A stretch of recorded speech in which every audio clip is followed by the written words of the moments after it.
今天啊，是个好日子。是啊，长沙会战胜利，就像是大过年，又遇上了喜财神，好事连连。苏联给了我们贷款和装备，美国驻日本大使格鲁在东京公开谴责了日本的侵略行径。我想，时下他英国也不会再向日寇抛媚眼了吧？这是我中华民国外交史上从未有过的胜利啊！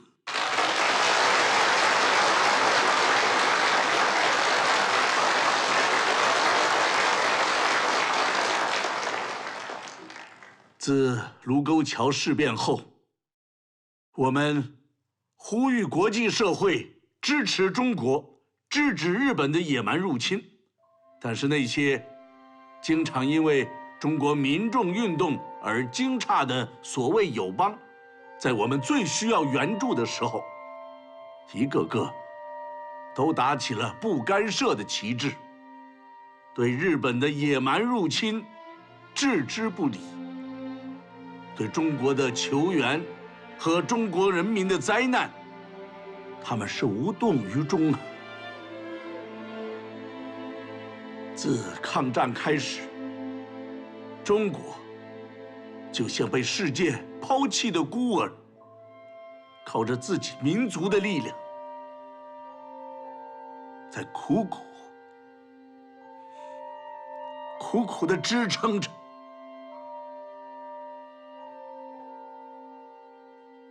3年前，我对中国的抗战提出苦撑待变的理论。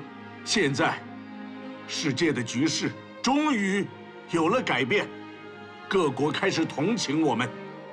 那是因为我们的将士在1个月里的浴血奋战胜利的结果。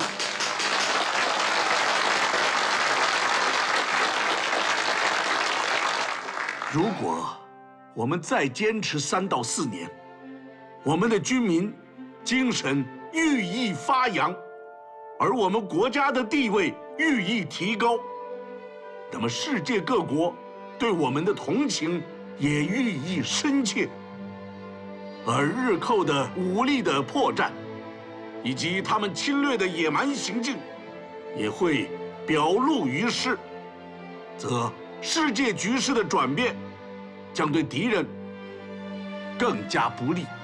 今后，中国的战略运用及官兵的心理必须彻底改变。从现在起，就要转守为攻，转静为动，积极地展开攻势，直到抗战最后胜利。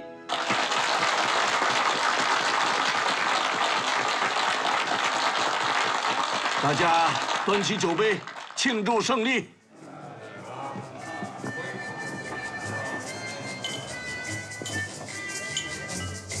结果，我敬你一杯。子良，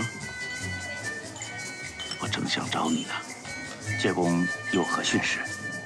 啊，我想让你去一趟美国。介公是想趁美国通过中立法修正案的机会，去向美国提出大宗贷款的要求吧？打铁还需趁热。我知道你在美国有些根基，此事非你莫属啊。好，子良会尽早动身赴美。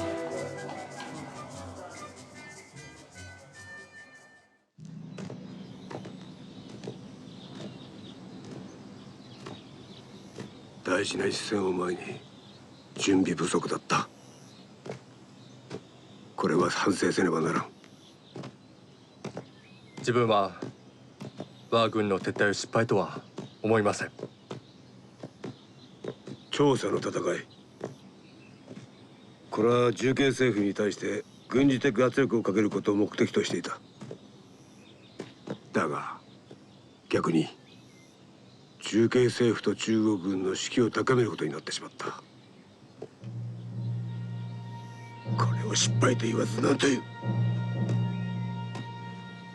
敵の死傷者は我が軍よりもはるかに多く、故に我々は当初の目標を達成できずも大打撃を与えられました。この戦いで我々が勝利を手にできなかったのは節学一人を相手にしているのではなかったということだ。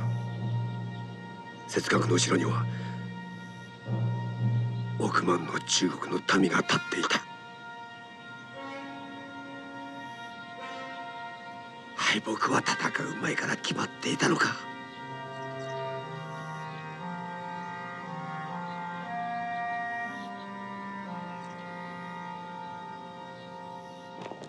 听说啊，第一次长沙会战，我是今天早晨刚从北平赶过来的，冈村名次无功而返。挺着急的。待会儿啊，薛将军和吴参谋长都会出席，我们可以从他们那儿了解更多的。陈记者，您是中央日报社的陈明运记者吗？我是，您是哪位？我是三江抗战报的记者吕慧，我特别喜欢您的文章，已经默默关注您很久了。我想起你了，你的那篇“血肉之躯挡住了敌人的坦克，坚守3昼夜”，我也看过，我们中央日报社也转载了。太好了，我将来的理想是要做一名真正的战地记者，用笔和相机记录下战士们的英勇壮举。那好，那我们就相约前线吧。我们相约前线。好。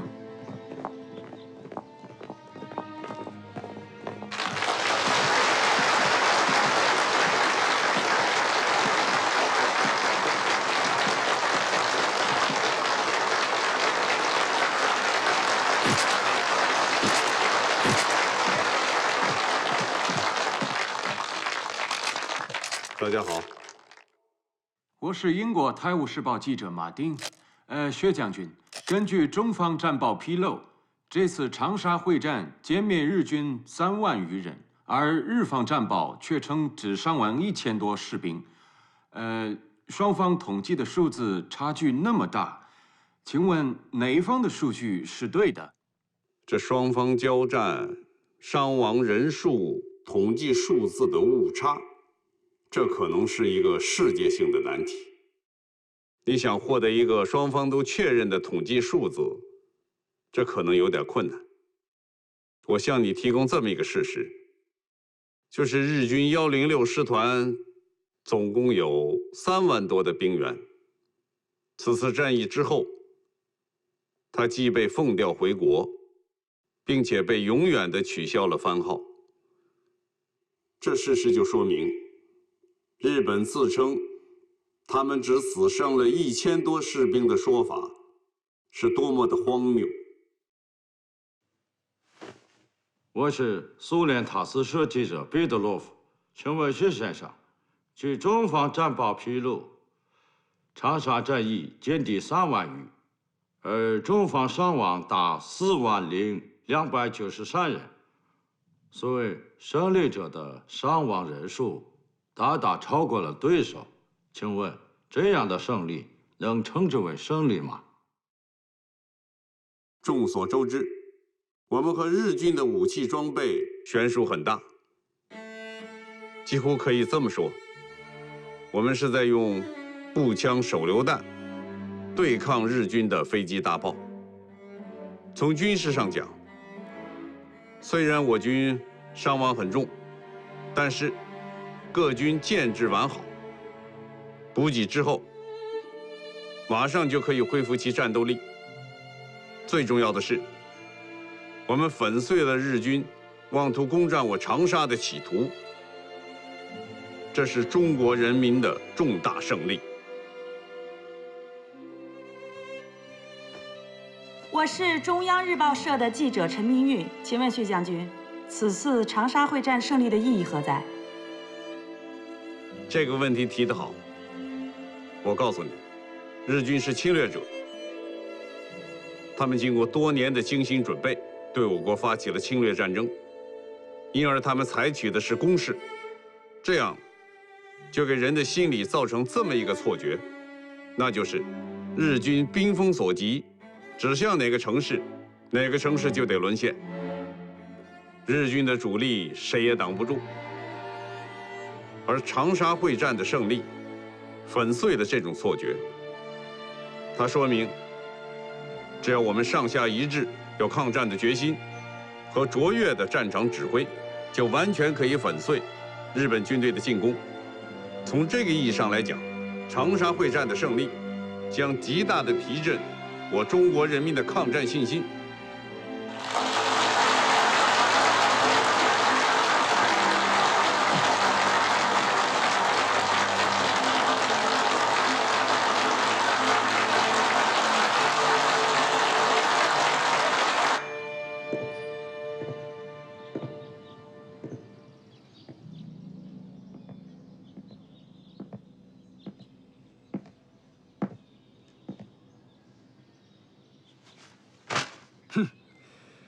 シナ人はこたびの戦いを大勝利だと嘘吹いてます。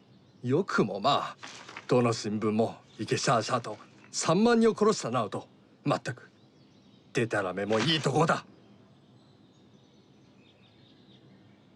戦地における宣伝などそんなものだ。気にすることはない。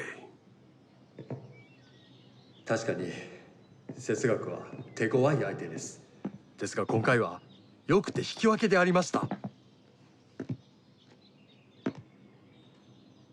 お前はそう思うのか？はい。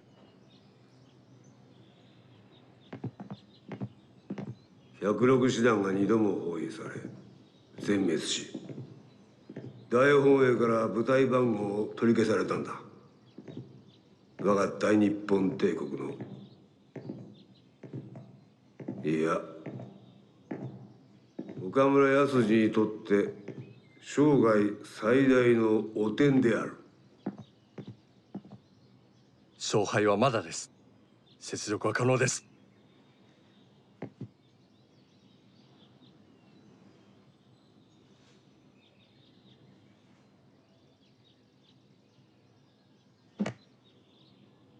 すぐに再度調査を攻め落とす作戦計画基礎を起こせ。そして大本営と派遣軍司令部に伝えろ。御意。あ、将軍殿、梅機関が曰く王政営は秘密裏に上海へ新政府建設の準備中とか。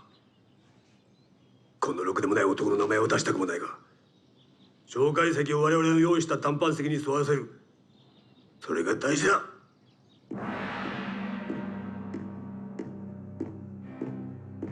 由于第一次长沙会战受挫，日本国内政坛发生了剧烈的动荡。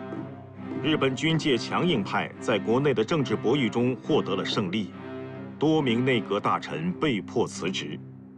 首相近卫文麿第二次组阁，东条英机这位战争狂人的入阁，又将给世界带来什么呢？調査の戦いに失敗したことにより、国際情勢が急激に変化しております。米国が公式に我が国を批判するほか、イギリスやソ連も近衛首相閣下が閣下の見解の一つを訂正していただく必要があります。閣下は今、調査の戦闘が我が方の失敗だとおっしゃった。だがそれは事実に反する。確かに調査の戦闘では我が方は元の駐留地に撤兵した。だがそれは岡村中将の考えによる戦略的見地に立った撤兵である。それを失敗だと言われるのか。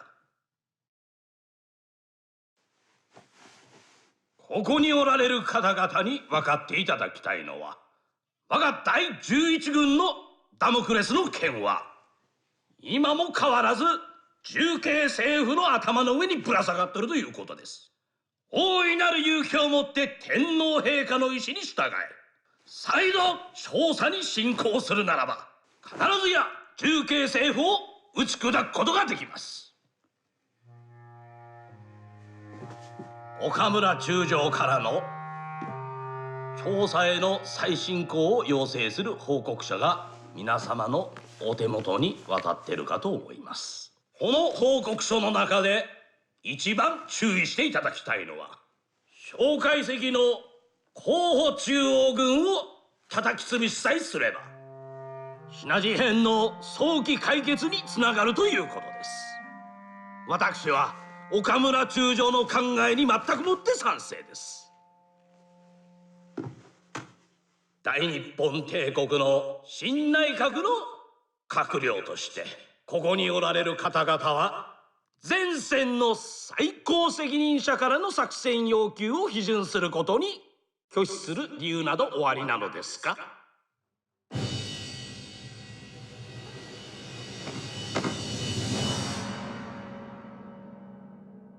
ああ、意見のある者はおるかね。ご承知の通り、日本周りの状況は激変しており、国内の経済はますます不景気になりつつあります。このまま戦争を続行し、国内の軍事供給を減らすことを望みます。そうすれば帝国は状況を激変という難局に対処する余裕ができるはずです。いかがでしょうか。満州国は今やシナ事変の後方基地であり、満州建設の経験をもって南京を起こせば夷戦要戦の実現が叶いましょう。王政を第二の不義にすると。王朝命を助けたとこで何の問題解決にもならしない。もし彼が第二の不義になったとしてもシナ全土の問題を解決することはできない。シナ事変を本気で解決するのであればまずは蒋介石から手をつけなければならない。王朝命を世話するということは奴らを揺り動かす一撃になり、その真の目的は蒋介石に圧力を与えること。しかるに我々の外交戦略としてはその後の蒋介石の座る席は開けて待つべきでしょう。分からせるのだ。王政政府を組織させることで蒋介石があくまで公選の立場を取り続けるなら今後居場所がなくなると。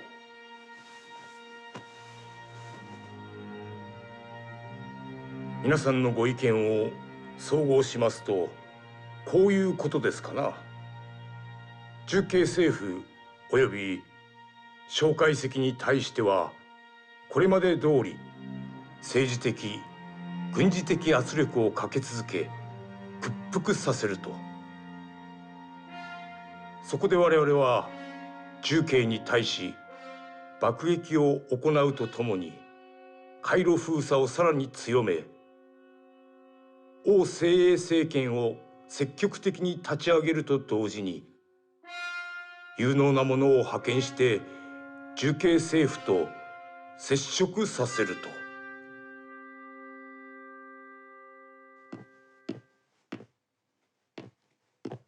邵先生，啊，你来了。林木君，请坐。好好好。邵先生，你约我来是有什么好消息告诉我？你托我办的事已经有眉目了啊！这正是我苦苦等待的结果。我提前跟你透露个消息，重庆方面也在找你们，约了见面的日子吗？林木君。你是在中国读的大学，还不知道中国的事儿急不得。况且这是件大事，要上达天聪的。你等我的消息吧。无论小鬼子出于何种目的，既然他们把这个球拍过来，我们就得照样的把它拍回去。戴局长是说，我们同意和日本人谈判了。如果我们对此置之不理，日本人就会马上扶汪精卫上台，和委员长分庭抗礼。如果我们同意谈判，就可以拖延日寇福王的时间，这对委员长是非常有利的。但是，谈判必须要在高度保密下进行，一旦泄密，将给委座造成非常严重的负面影响。对此啊，我们必须要如履薄冰，慎之又慎，不能有一丝的泄露。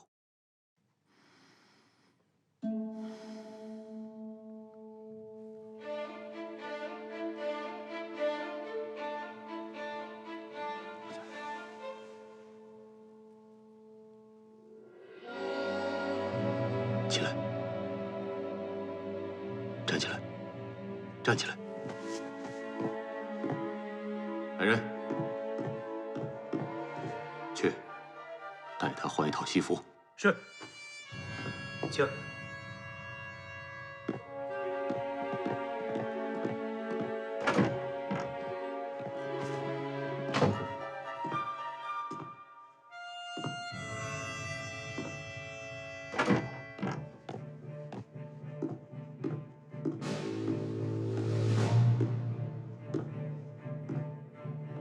戴局长，您这是？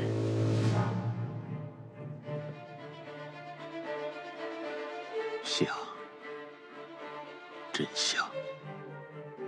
你说我像谁呀？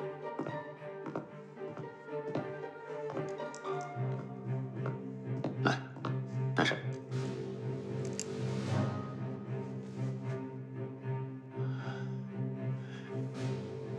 太像了。走，跟我去见委座。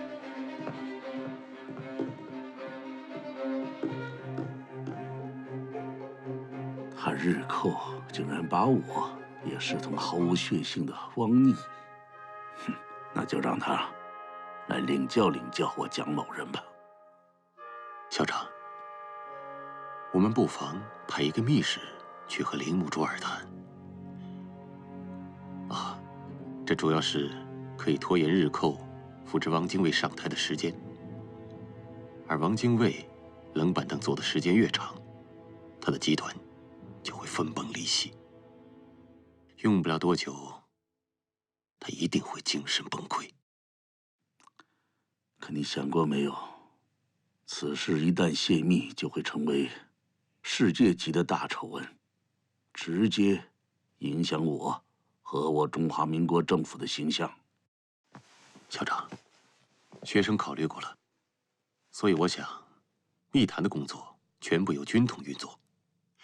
这样，一旦泄密的话，那也只是谍战工作，算不得什么丑闻。但是，要想取信日本人，得冒一个人的名。冒谁的名？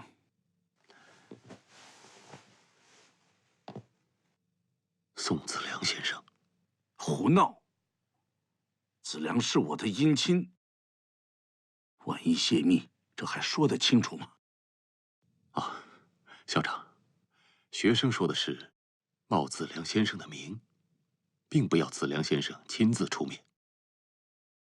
我怕你会弄巧成拙。校长，学生想请你见一个人。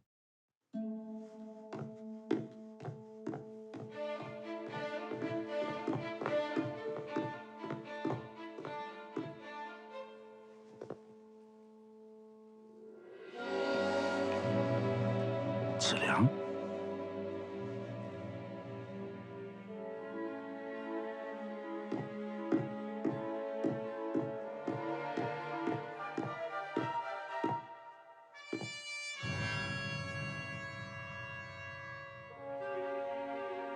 曾站长，还不见过委员长？卑职军统香港站站长曾扩，向委座致敬。想，真想。我明白你的意思了。这件事你自己看着办好了，办好了，你在军统可以记功，办砸了，你自己负全部的责任。我对此事毫不知情。学生明白。真的是太像了。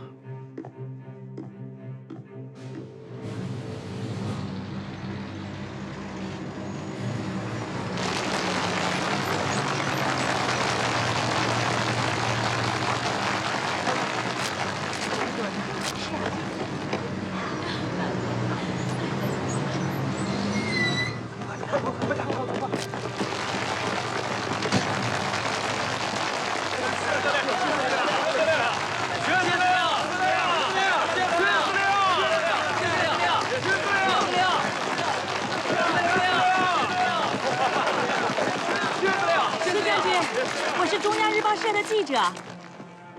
上次在新闻发布会上见过你，你是陈记者。薛将军的记性太好了。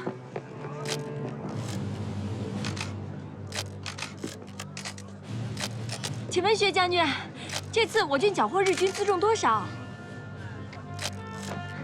好，八路军。据不完全统计，我军缴获日军马步枪5437支。手枪281支，轻机枪179挺，重机枪45挺，88野炮6门，重炮16门，平射炮8门，迫击炮26门，还有一部分军需物资。薛将军的记忆力真是惊人呐！如果做不到这一点，那怎么能跟冈村宁次对阵呢？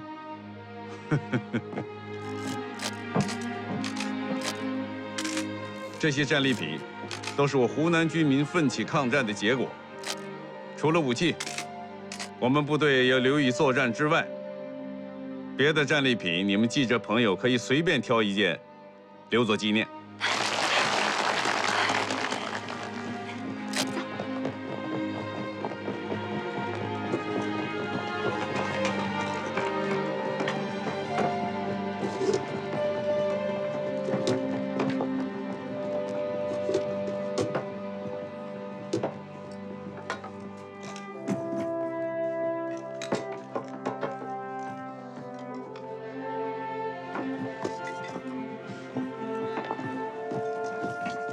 薛长官，什么事儿？统帅部来电，要我们开办游击干部训练班。这么点小事儿，统帅部还来了专电。去年的南越会议上，与会的中共代表周恩来、叶剑英和郭沫若就提出了这个建议。委员长当时拍板认可了，后来因为战事紧张，这事就搁置了。现在休战了，正好是开办游击干部训练班的时候。好。既然统帅部已经来专电了，那你就拟个实施方案吧。好。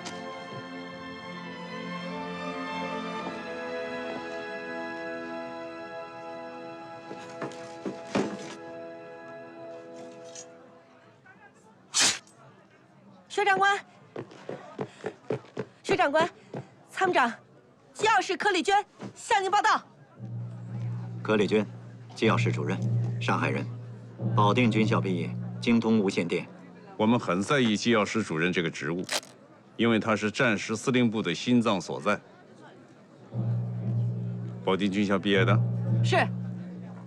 那咱们都是校友喽。之下感到非常的荣幸。父母亲都还在上海？是的，我的父亲、母亲还有弟弟都在上海，现在也不知道怎么样了。那咱们共同努力吧。把日寇早日赶出中国去，你和家人就能团聚了。是。军需处已经安排好了他的吃住行。柯主任，去那里报道吧。是，参谋长，我走了，薛长官，再见。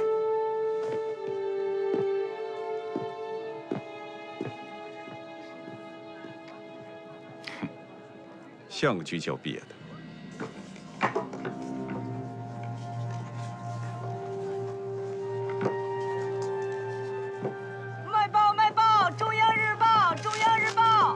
来份报纸，谢谢。卖报，中央日报，中央日报。老板，来碗馄饨。哎，要的，马上来。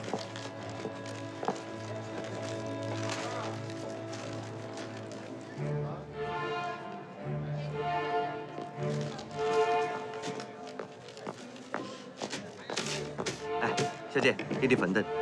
谢谢。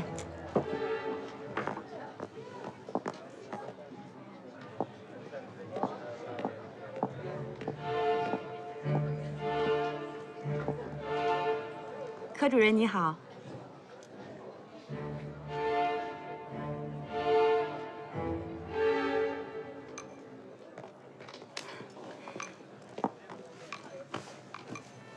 自我介绍一下，我是中央日报社的记者陈明韵。怪不得，这报上的文章就是你写的吧？这正是我冒昧打扰您的原因。作为这篇文章的作者，我想问问柯主任对文章中观点的看法。我没有看法。不，您已经有看法了。要不然您……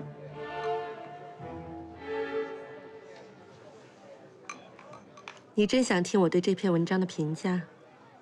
我真心想听听。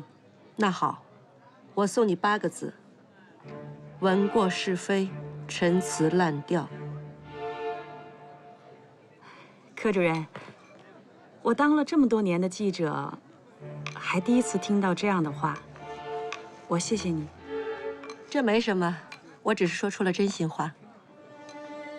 那既然你能对我说真心话，我们能不能交个朋友啊？萍水相逢，交朋友就谈不上了。老板，付账。哎，柯姐，阿拉辣盖外乡碰到个同乡，多少不容易啊！侬哪能介冷淡我啊？哎，侬是上海人啊？是的呀，我屋里向就辣盖16铺边浪。搿阿拉只隔2条马路，阿拉屋里就辣盖医院旁边。老板，再来一碗馄饨。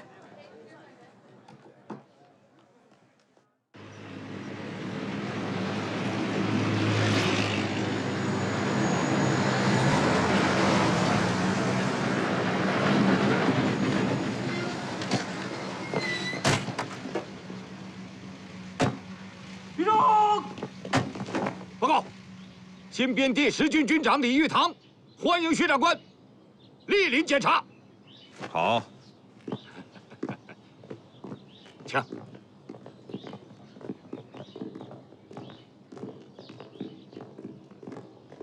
玉堂兄，薛长官，万家岭打胜，你不就是功臣？这次长沙会战，你不真是打出了军威？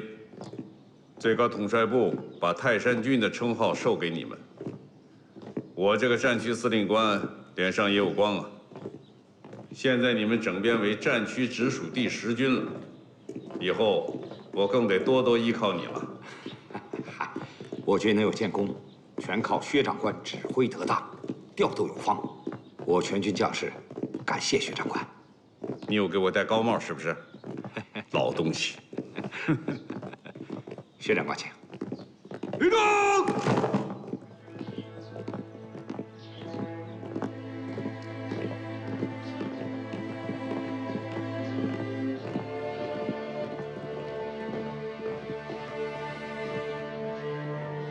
弟兄们，这次长沙会战，你们军立了大功，被授予了泰山军的光荣称号。今后，你们要以驱逐日寇为己任，奋勇杀敌，再立新功。防守，你们就要像泰山一样纹丝不动，让任何来犯之敌都难以逾越。进攻，那就更要像泰山一样，压倒一切，势不可当。让日寇一听见你们泰山军的名号，就胆战心惊。那位营长来了吗？谁？大家不知道我说的是哪位营长吧？就是带人奇袭营田，炸毁了敌人军需仓库的那个尖刀营营长。他的名字我还记得，叫李本忠。别看他只是个小营长，这次会战胜利，他是立了大功的。我这次来，就是要当面嘉奖他。薛长官，军里头已经给他记功了，正准备提拔他当团长呢。嗯，好，就得提拔这样的英雄，才能鼓舞斗志，弘扬正气。是。怎么还不出列啊？王学娟，李本忠呢？薛长官，李本忠正在给新兵练兵备战，快把他叫来，薛长官要见他。不用了。既然他在训练备战，那咱们就去看看这位功臣是怎么备战，怎么个训练法。是。请。所谓游击战，就是说，我们要穿梭于敌人的优势兵力之间，这个穿梭就是这个“游”字。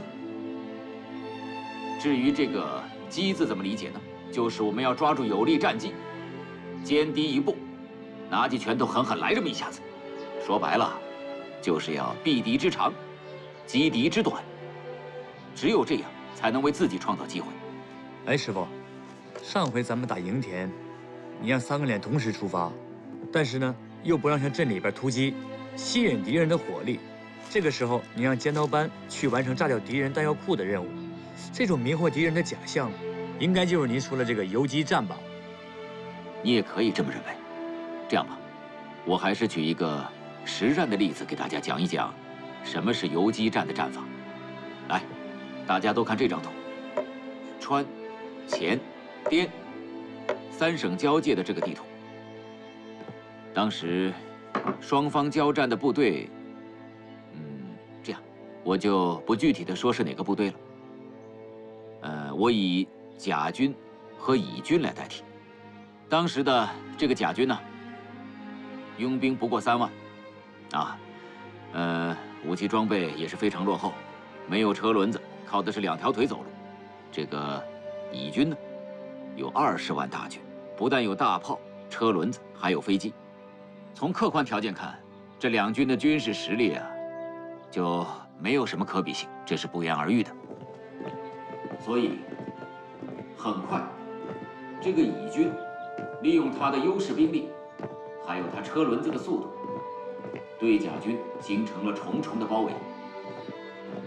如果说没有后来像扎西的走，或者说没有后来的挥师东进2渡赤水的走，那又怎么可能创造战机，最后歼灭敌人，取得胜利呢？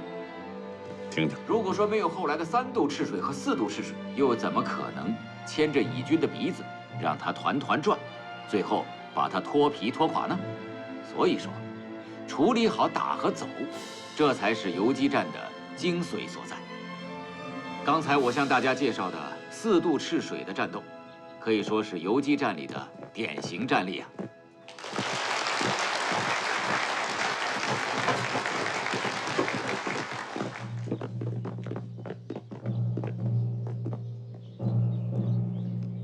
何副官。到。咱们走。是。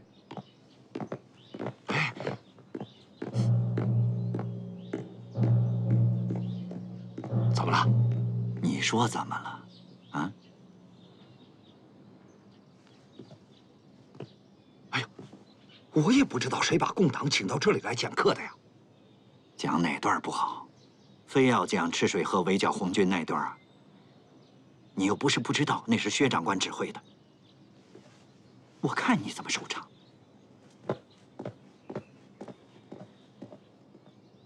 军座，这……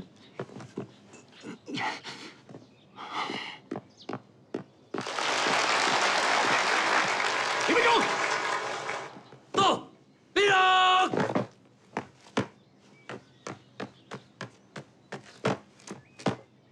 长官好。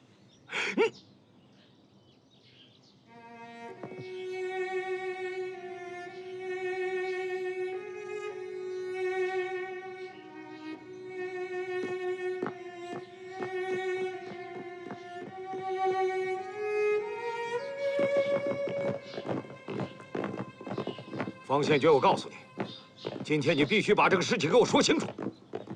你要是说不清楚，我拿你师长开始，我一级一级的往下撸，我全给你们撸了。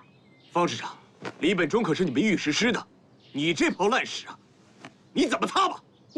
哎，他事先又没跟我打招呼，我不知情啊。不知情就没有责任了。李本忠是不是你部下？啊？是不是你部下？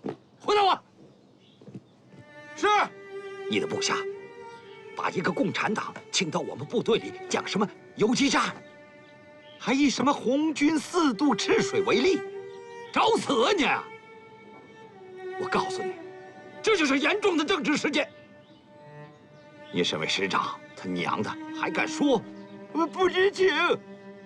不知情当什么师长？干脆下连队给我当兵去算了！